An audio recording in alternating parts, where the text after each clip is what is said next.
Estos momentos vamos a dialogar, entablar un diálogo muy interesante, como cada vez que lo hacemos con él. Él es director de la Fundación Libertad y Progreso, un gran economista y un gran amigo de la cocina de las noticias. También me estoy refiriendo a Agustín Echevarne. ¿Cómo te va, Agustín? Silvio Sacomani te saluda. Muy bien, Silvio, un gustazo charlar contigo. Igualmente. Bueno, muy bien.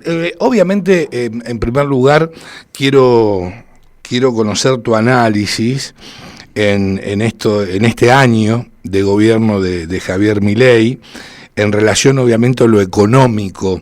¿Cuáles son los puntos que más resaltás? Bueno, yo te diría que acá tenemos un primer año que es más que económico, es un cambio cultural el que está haciendo el presidente y que lo estamos viendo en todos los aspectos.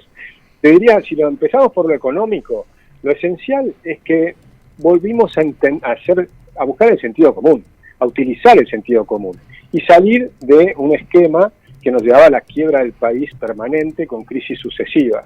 Y esto es, no hay plata. Esa restricción presupuestaria que nos llevó a bajar fuertemente el gasto público, tener superávit fiscal, y al tener el superávit fiscal logró sanear el Banco Central en un 90%, bajar el riesgo país de arriba de 2.000 puntos a 740, estabilizar el tipo de cambio, bajar la inflación de 211% a 119% que va a estar este año, con lo cual ahí estás viendo un éxito notable, te diría impresionante. Creo que cualquier economista que hubiera asumido como ministro de Economía el año pasado estaría brindando con champagne si un año más tarde evitó la hiperinflación y tiene los números que tiene hoy el Toto Caputo. Así que aplausos. Sin duda, sí, comparto 100%. Además, desde la Fundación Libertad y Progreso, lo hablábamos días atrás con Aldo Abraham, y nos comentaba que la estimación que hicieron a principio del año, cuando asume Milei de la inflación, era de un 180%, si mal no recuerdo. ¿Puede ser 170% aproximadamente? Claro, lo que pasa es que había que ver qué es lo que iban a hacer. Claro, lógico. Saber qué es lo que se iba a ocurrir. Pero lógico. Cuando implementa, de hecho nosotros estábamos entre los más optimistas una vez que ganó Milei, de qué es lo que iba a hacer. Pero habían dejado de lado la idea de la dolarización, que era el programa que nosotros preferíamos. Es decir, o por lo menos yo prefería, porque incluso había debates en la Fundación. Nadie tiene la bola de cristal ni sabe las cosas a la perfección. Yo no creo que hay certezas absolutas en la economía, como por ahí que parecen creer otros economistas, que no es mi caso, ¿no? Pero lo que sí vemos hoy, después de un año, es que fue espectacular lo que hicieron en el tema de la economía. Después falta otro tema fundamental, que es el ministerio de Federico Sturzenegger. Totalmente. El programa de regulación fue espectacular, con lo cual falta un montón. Sí, no tenían mayorías en el Congreso. Contabilizando que no tenían mayorías en el Congreso, lo que hicieron es muy importante. Ahora falta mucho, eso también es cierto, porque ahora te va a quedar una economía cara en dólares, te va a quedar una economía difícil todavía, porque Argentina no tuviste la varita mágica, es decir, todavía necesitamos mucha mejora en infraestructura. Si no lo va a hacer el Estado, hay que agilizar todo lo que son la participación del sector privado. Sí, bueno. Ahora en la hidrovía. Vos fijate, ahora volvemos con el tema de la hidrovía, que es muy, muy interesante. Que ya se licitó, tengo entendido, ¿no es cierto? Claro, está en proceso de licitación. Está en proceso de licitación. Pero vos fijate lo que ocurre en el sector de energía y petróleo y gas. Las inversiones en torno a la infraestructura las van a hacer los privados. Por supuesto, ahí se hizo la ley del RIGI, que fue muy buena, parte de la ley bases. Exacto. Eso les permitió, ahí vas a tener en petróleo, energías renovables, por supuesto en shale gas, shale oil, en minería, en litio, en oro, plata, pero sobre todo en cobre, que van a ser 30.000 millones de dólares de proyectos. Ya hay 33 proyectos que se empiezan a mirar en Argentina en minería, sobre 5 minas que están hoy en funcionamiento, me refiero a minas importantes, ¿no?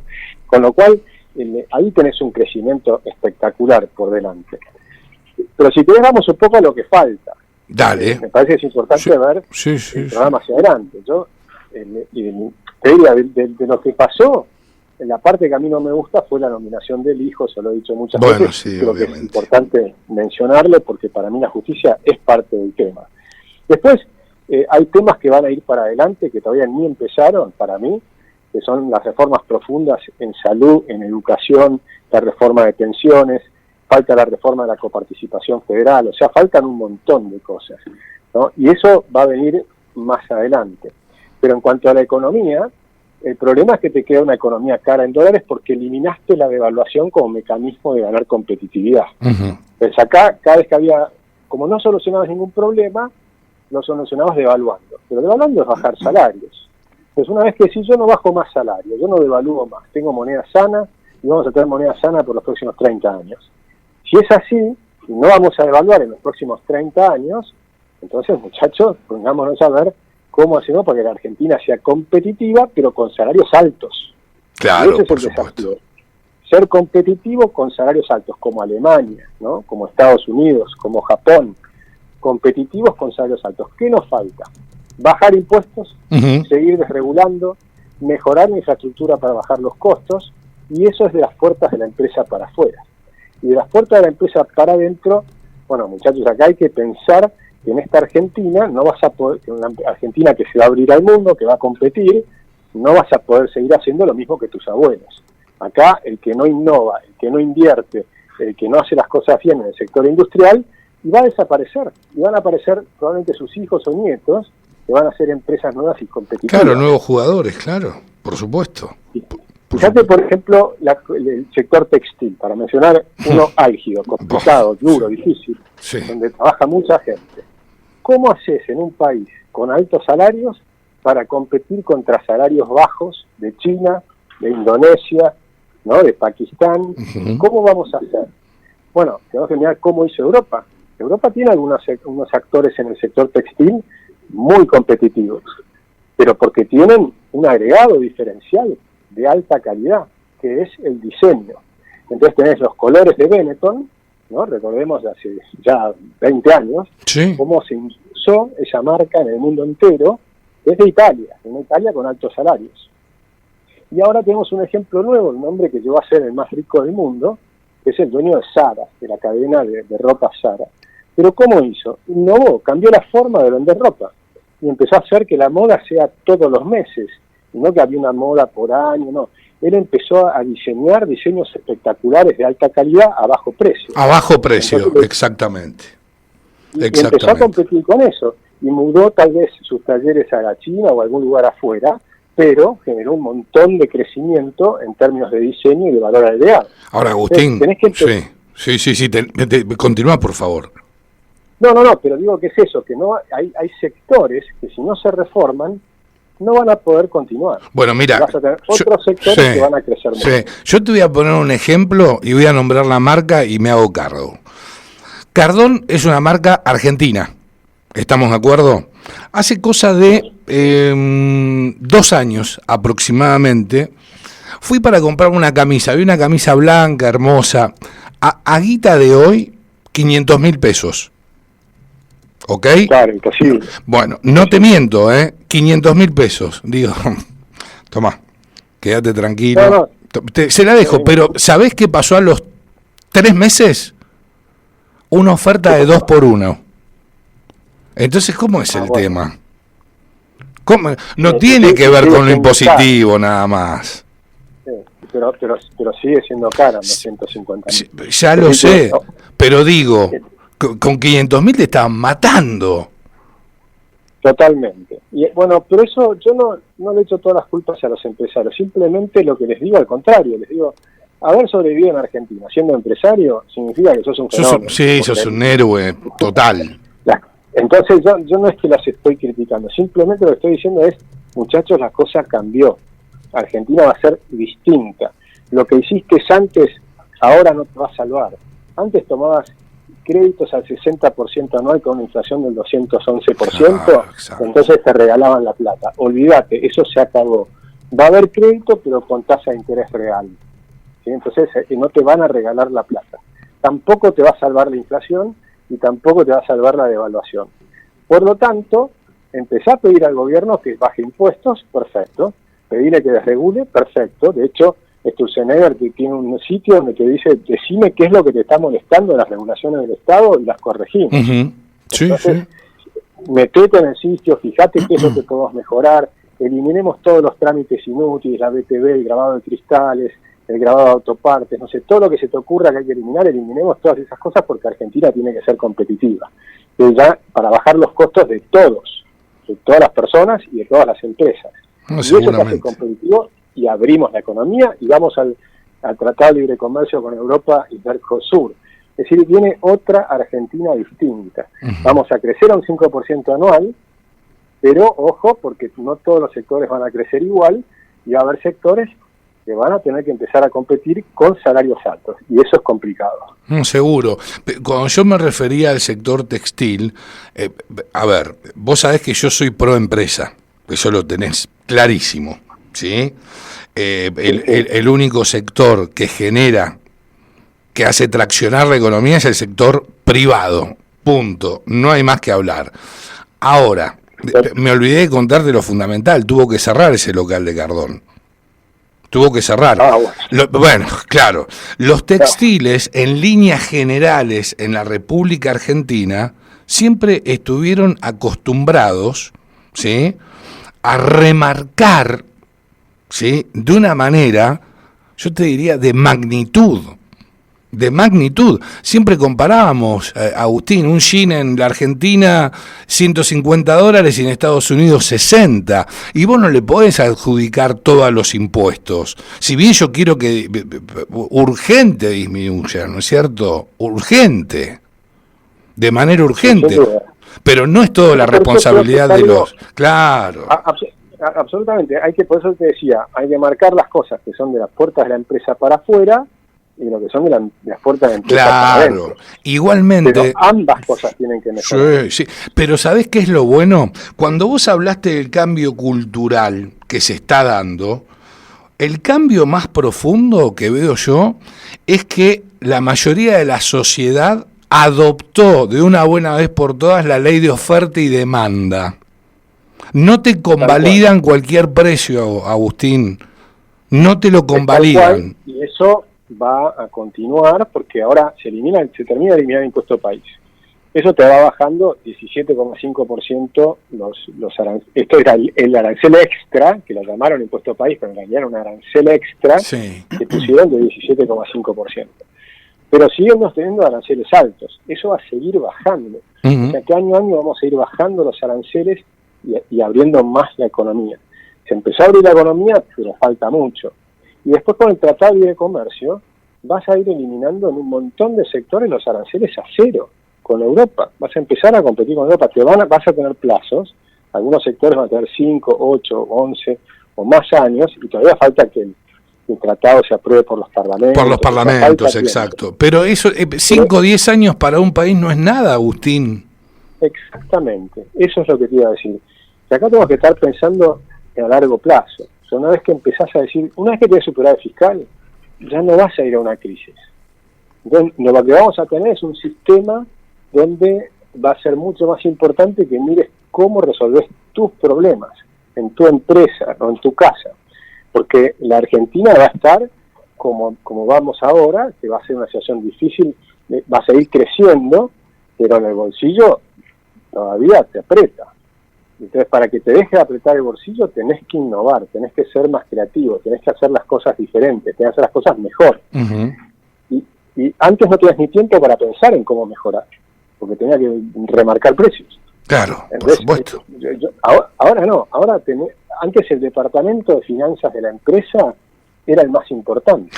Sí. Ahora no. Ahora empieza a ser más importante los ingenieros, los creativos, los que venden. Empieza a ser un país normal. Poco a poco va a empezar a ser un país normal. Es decir, el gerente financiero es el que más ganaba, porque te permitía ganar plata tomando créditos, invirtiendo, comprando bonos, lo que sea, especulando. En cambio ahora no, ahora vas a tener que empezar a mirar los costos, a ver dónde puedo recortar algo, a ver de qué manera lo hago más eficiente, qué mercado nuevo consigo afuera, qué nicho me propongo, con quién me junto en el exterior, que me permite una alianza. El juego cambió, ahora hay que ver quiénes se adaptan a este nuevo juego. Seguramente. Agustín, ¿cómo estás? Javier Manzano te saluda. Hola, ¿cómo estás? Un placer. Igualmente. Ahora, Agustín, desde la Fundación Libertad de Progreso, ustedes hicieron un informe sobre la medición del índice de libertad económica. ¿Podría decirnos o ayornarnos un poquito qué es y en qué puesto estamos? Sí, nosotros estábamos en el último indicador, estábamos en el puesto 145, entre los países más reprimidos de la Tierra. Pero lo que estábamos a la par con Venezuela, Mozambique, todo eso. Sí, todos los países desastrosos. Sí. Ese era nuestro grupo de países, los más desastrosos de la Tierra. Tenés 5 categorías: los países libres, los mayormente libres, los moderadamente libres, los mayormente reprimidos, pero nosotros no estábamos en ninguna de esas 4 categorías. Estábamos en la quinta, que eran los países reprimidos de la Tierra. Ahora, con las reformas de este año, que nosotros al principio de año pensamos que íbamos a subir 90 posiciones, recordemos que no se aprobaron, por lo que les decía, la ley, parte de la ley base no se aprobó, parte del decreto 70 se trabó en la justicia, entonces terminamos mejorando 61 posiciones según nuestras estimaciones, vamos a ir al puesto 84. Y ahí ya estás en las puertas de ser un país moderadamente libre. ¿Sí? Estamos en la mitad de la tabla, llegando a la mitad de la tabla. En esa mitad de la tabla te encontrás países como puede ser Colombia y te acercás a países como Italia. Entonces ya estás en un nivel intermedio. Nos falta muchísimo, pero tenemos un presidente con un coraje, una determinación, una visión con las ideas muy claras, que te hace pronosticar que probablemente va a pasar lo mismo el año que viene, vamos a seguir subiendo posiciones. Y lo mismo el tercer año y el cuarto año de mandato. Cuando termine el mandato, vamos a ser un país por lo menos mayormente libre. Eso es lo que yo creo. Y ahí, si te colocas en esos países, la gran ventaja que tenés es que el nivel de ingresos de la gente, el promedio de salarios de la gente, puede ser 3 veces más alto que el actual. Por supuesto que no llegás en 3 días. Va a ser un camino, un recorrido que lo vas a hacer durante 15 años. Claro, bien. Por supuesto, y vas a tener también, ahora vamos con Javi nuevamente, un sector privado donde prácticamente va a dejar de existir el empleo informal, que es otro dato no menor. Eso va a llevar tiempo, eso va a llevar tiempo porque primero tenés que bajar muchos impuestos, tenés que desregular, tenés que bajar la presión sobre los salarios, tenés que desregular los sindicatos. Los sindicatos en el sector privado formal se llevan como un 3% de la masa salarial, es un absurdo. Cuando vos das libertad a eso, la gente no le va a dar esa plata a los sindicatos. Libremente no les vas a dar. Hoy con la coerción del Estado, es decir, con el policía que si no te mete preso, te sacan la plata del bolsillo. Entonces el peor ladrón que hay en Argentina es el Estado, porque te saca mucho más plata a la fuerza que cualquier ladrón privado. El ladrón privado por ahí te encuentra acá y te saca el celular. El Estado te saca todos los meses un 30% del sueldo. Sí, no hay manera de defenderte ahí. No hay manera de defenderte y después te devuelve migajas. Y no hay manera de defenderte porque lo hace con la violencia estatal, que es la mayor de todas. Es la policía, la justicia, ¿no? Todo este sistema.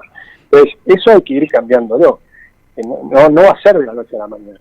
Lo que sí vamos a observar es un país en crecimiento, con algunos sectores que se anticiparon, por ejemplo con el RIGI, porque te dan reglas especiales de menores impuestos, de estabilidad para los próximos 20 años, que te permite ya comprar maquinarias en arancel cero y una cantidad de cosas que te facilitan. Entonces vas a tener la minería creciendo, volando, te digo. Los próximos 3 años la minería va a volar. Nosotros exportamos hoy, este año, $4.200 millones, que ya empezaron las inversiones, pero en Chile exportan 55.000 millones. Entonces las exportaciones en minería se van a multiplicar por 10. ¿En cuánto tiempo? Bueno, vamos a verlo, se van a multiplicar por 10, va a llevar años, por supuesto, ¿no? Va a llevar 10, 15 años, pero la trayectoria va a ser impresionante. En lo que es petróleo, de energías renovables también, litio lo mismo, y también minería de oro, plata, zinc, otras cosas. Pero después el campo argentino, en cambio, necesita que le saquen la pata de encima. Bueno, hoy Milei precisamente en la rural les prometió al campo que va a bajar retenciones en el próximo año, ¿sí? Siempre y cuando continúe la mejora fiscal, que eso va a ocurrir, obviamente. Exactamente, que es lo que yo digo, con la mejora fiscal la va a reinvertir en bajar impuestos, y ese va a ser el círculo virtuoso, eso es fundamental. Eso es totalmente necesario, yo creo que vamos a ir en ese camino, por supuesto, vamos a ir viendo cómo continúa. Y sí creo que tiene un equipo pequeño, pero que es muy eficiente, y después te van a quedar algunas reformas estructurales muy grandes, que todavía el presidente las ha dejado un poco retrasadas, ¿no? El tema de la salud y la educación. Uh-huh. Para mí la educación es absolutamente prioritaria. Comprendo que es imposible hacer todo al mismo tiempo. El plan de alfabetización que hicieron es necesario, sin duda, pero de ninguna manera es suficiente, ¿sí? La alfabetización lo hizo Sarmiento hace 150 años. Claro, sí.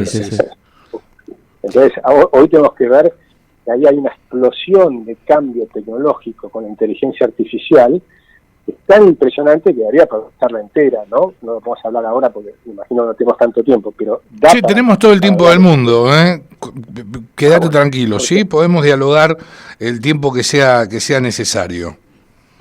Bueno, a mí la educación, te diría, es nosotros hicimos en la Fundación este año, nos permite, dado que hay un gran entusiasmo con Argentina y con la libertad, estamos creciendo en la Fundación. Entonces, desarrollamos el departamento, que lo llamamos de desarrollo humano. Uh-huh. Es el capital humano. Un poco, ¿qué significa este Ministerio de Capital Humano que hizo el presidente, pero que hay que transformarlo en la práctica? Significa entender que los cerebros de los chicos, ese es el capital más importante que tenemos en Argentina. No son los minerales, no es el petróleo, no es el campo. Son los cerebros de los chicos. Si entendemos eso, entonces ahí es donde tienes que invertir. Y la inversión que se hace en los chicos antes de los 2 años, desde el embarazo hasta los 2 años, es la más importante de todas y la que tiene mayor rentabilidad.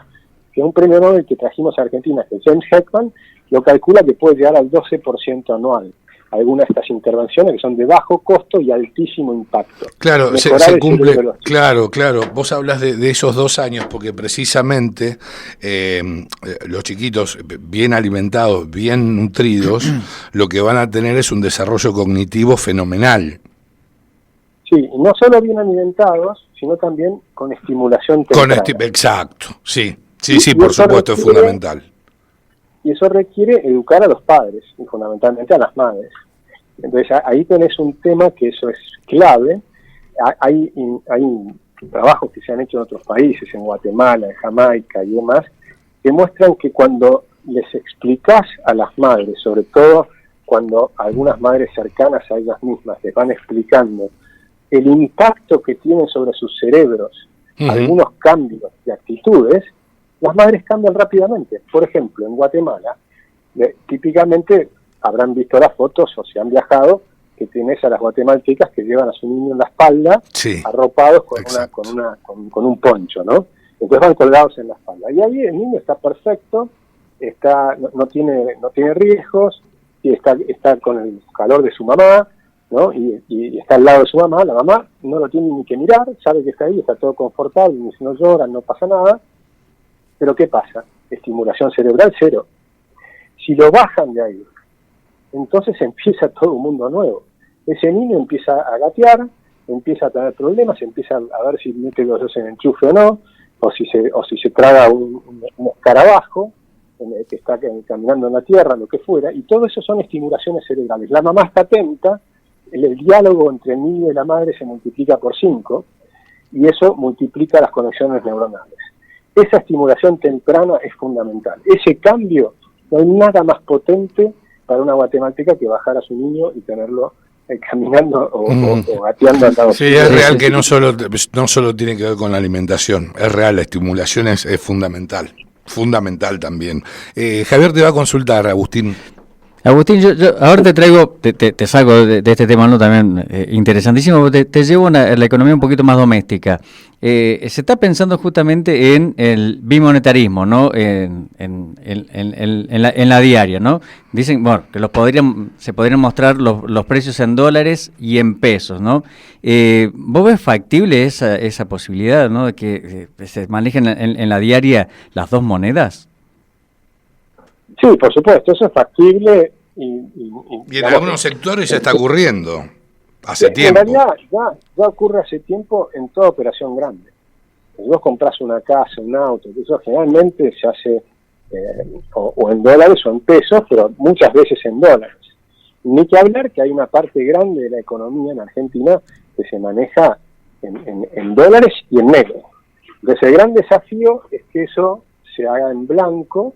Claro, pero y a mí me da lo mismo la moneda. Si eso da el peso, yo eliminaría el peso, porque yo quiero ir a la dolarización completa. Claro, sí. Pero quiero la dolarización completa, y ojalá eso ocurra en algún momento al final del gobierno de Milei, para que el proceso sea irreversible, para que nos saquemos de la cabeza, para que los empresarios se saquen de la cabeza, que van a poder zafar devaluando. No van a poder zafar devaluando nunca más. Devaluar es bajar los salarios. Claro, Entonces, totalmente. Si nos sacamos de la cabeza la devaluación, entonces tenemos que hacer todas las otras reformas, que son un montón, que son difíciles, complejas, tenés que ser creativo y todo lo que más que estábamos hablando. Eso para mí es esencial. Sí, sin lugar a dudas. La última, Agustín, te agradecemos mucho que nos acompañes, nos encanta dialogar con vos, escucharte, siempre aprendemos mucho. Agustín, ¿ya tienen el número estimado de inflación para el mes de noviembre desde la Fundación? Sí, ese salió 2.9. Para diciembre puede ser que sea un poco más alto, puede ser que sea 3, pero va a estar ahí. Y después va a tender a la baja nuevamente. Y va a tender a la baja nuevamente. Diciembre siempre es un mes estacionalmente de mayor inflación. Sí. También es cierto que aumentó el precio de la carne, porque hubo buenas lluvias y entonces hay retención de animales, porque están engordando bien. Y entonces eso te hizo un aumento de 7% en el precio de la carne, que te pega fuerte, porque eso solo es casi medio punto de inflación en el índice. Entonces ahí tenés algunos y se traduce en otros alimentos también y demás. Entonces es un mes complicado, en parte se va a compensar porque seguís bajando el impuesto país. Entonces eso va a seguir bajando, va a tener los precios para abajo. Y después va a venir la inflación para el año que viene, nosotros la estimamos en 25% anual. Es decir, cuando lleguemos al fin del año que viene y tengamos ojalá una charla como esta con ustedes, yo creo que la inflación de ese mes o de ese trimestre va a estar entre cerca del 1% mensual o debajo del 1% mensual. Sí, bueno, es lo que estimamos, ¿no es cierto? Si bien el gobierno en la ley de leyes, en el presupuesto, hace una proyección de la inflación del 18%, que también se puede dar, Agustín, ¿eh? Sí, también se puede dar. También se puede dar. Sí, yo estoy esperando que tal vez haya, de hecho, nosotros estimamos que por ahí vamos a salir del cepo y va a ser un pequeño salto, y ahora ese pequeño salto hay que sacárselo de la cabeza probablemente, y capaz que terminamos teniendo 18% como dijo el gobierno, tranquilamente. Pero por eso vas a estar entre 0 y 1% mensual, pero eso no te va a cambiar, por eso hay que sacarse de la cabeza que se va a devaluar, y hay que sacarse de la cabeza toda esa discusión sobre si el dólar está retrasado. La vas a seguir teniendo, la sensación que van a tener todos es que el dólar está retrasado. Y no es que el dólar está retrasado, vas a estar viendo la realidad. Claro. La realidad es que la Argentina es cara, y la Argentina es cara porque sos ineficiente, tenemos muchos impuestos por todo lo que venimos hablando. Pero como dijo Luis Caputo, vos fijate que los dólares financieros convergieron hacia el valor del dólar oficial. La brecha es sumamente estrecha, entonces no hay un atraso cambiario. Bueno, lo que pasa es que, por eso digo, lo que te va a quedar es la Argentina cara. Si hubiéramos dolarizado, ahí ya no puedes hablar más de tipo de cambio, porque simplemente tenés el dólar. Sí. La Argentina igual te queda cara el dólar. Sí.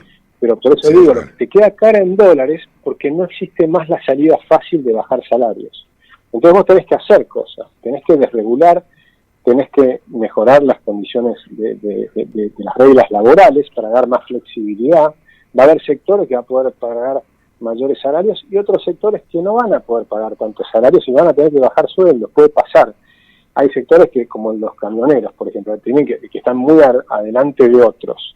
Si vos desregulás todo ese sector, y bueno, capaz que tienen que bajar y ponerse a un nivel más razonable, ¿no? En cambio, va a haber otros sectores que van a aumentar fuertemente sus sueldos. Por ejemplo, la minería. Lógicamente, si vos haces una nueva ciudad, construís una ciudad para 15.000 o 20.000 habitantes, y necesitas que se muevan 20.000 personas, entonces imagínate, tenés que pagarles el doble o el triple, porque la gente está cómoda en su casa. Entonces le tenés que dar condiciones para que el tipo tenga que vender su casa, mudarse, ¿no? Le vas a tener que financiar o regalar o ver qué haces con la casa nueva. Es decir, va a haber todo un proceso a hacer. Después tenés, Argentina tiene que empezar a dejar de ser, de estar anquilosada. Por ejemplo, la ciudad de Río Turbio. ¿Qué va a pasar cuando se cierre la mina? Ahora, la mina esa tiene que cerrarse.